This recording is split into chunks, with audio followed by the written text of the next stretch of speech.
is going on, guys? It is Carly here, bringing you day one of my 31 Days of Horror 2020. Yes, it is that time of year again, and last year I did all my movies in my watch stack from A to Z or whatever. I followed the alphabet, just kind of put them in order, and that's how I did it. And I managed to fail that year, by the way.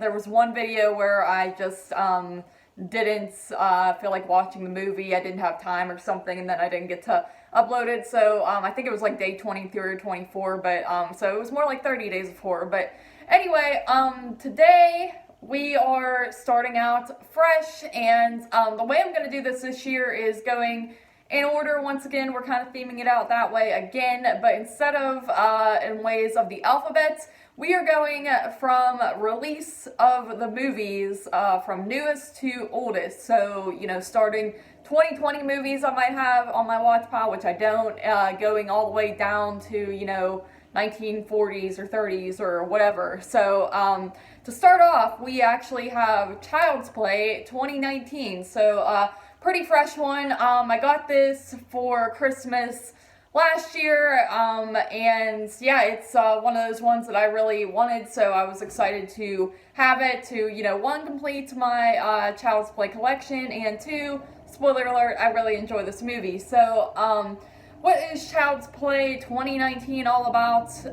This one is essentially, you have this character, Andy, and he lives with his young mom who, had him pretty young, and she works at a local store in customer service, so, they don't have a lot of money coming in. She's a single mom. She's got this sort of douchey older boyfriend that Andy doesn't really care for, and they just moved into this sort of small apartments in this big apartment complex, much like in the original movie. And so, Andy, he's kind of an outcast at first. Not necessarily an outcast, but, it's a new place. He doesn't really have a lot of friends. So, his mom happens upon one of these buddy dolls. It's like the hit new toy that kids have, and it's basically a doll that is pretty hip, and it works kind of like how what do you call it, Siri or Alexa or whatever on your phone would work, where you tell it to play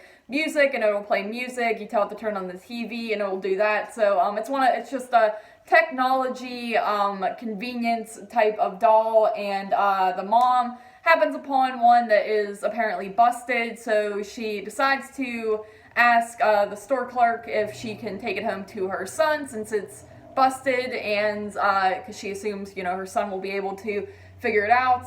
She does this, and Andy takes the doll out. It does work, but it's got something a little bit wrong with it. The eyes turn red every once in a while when it is upset about something, and it kind of just has these unique features that the other dolls don't have, where it can pick up on human emotions and tell when something is negative.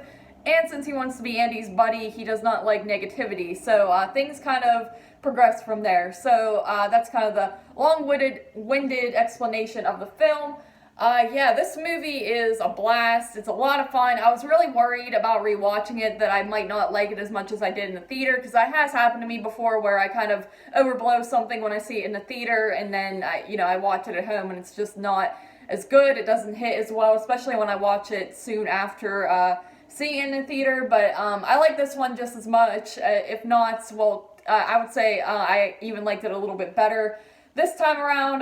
Just a fun movie. It's got a lot of funny moments to it as well, and as well as, horror moments. I think it's mixed really well in the film, and it works, and really just well done. You really enjoy the characters, Andy, his mom, his friends that he does eventually make, these two friends who live in the apartments. There's also this detective guy who lives down the hall with his older mother, and you just like everyone in the movie. They're all very likable. Chucky himself, when this movie was first coming out, people were complaining about the design of the doll, thinking it looked pretty stupid. And it doesn't look great, but it looks much better when you actually watch the movie than what you were seeing in pictures beforehand, and it works for what they're doing. You know, it's not supposed to be just like a little kid's toy doll. It's supposed to be a technology savvy type of doll, so it works. Just like the facial expressions and things it does are actually pretty humorous and entertaining to watch. So I really don't have any complaints there. The voice of Chucky is done really well. It's not trying too hard to be like, you know, Brad Dourif or anything like that. So that's all done really well. The deaths in the movie, some of them, honestly, they're kind of dumb. I'm not gonna lie, but like some of them could be avoided in a way, and just the way they die is kind of stupid. But at the same time, I think that the blood and gore that you get in the film is pretty solid, and I really enjoy that aspect of it. Overall, great movie. I think it all wraps up pretty well as well. Very fun. If you have not seen this or avoided it for whatever reason, I know most people gave this positive reviews, but I would definitely recommend checking it out. It's one of the best in the Child's Play franchise, if I'm being completely honest. It's really kind of neck and neck with the original for me. I would probably say I like them both the same, but you know, this one is, I can almost say this one's a little bit more fun for the fun aspect, where the you know, the original kind of plays itself a little more serious compared to its sequel. So you know, if you like a more fun movie, I would say go with this one.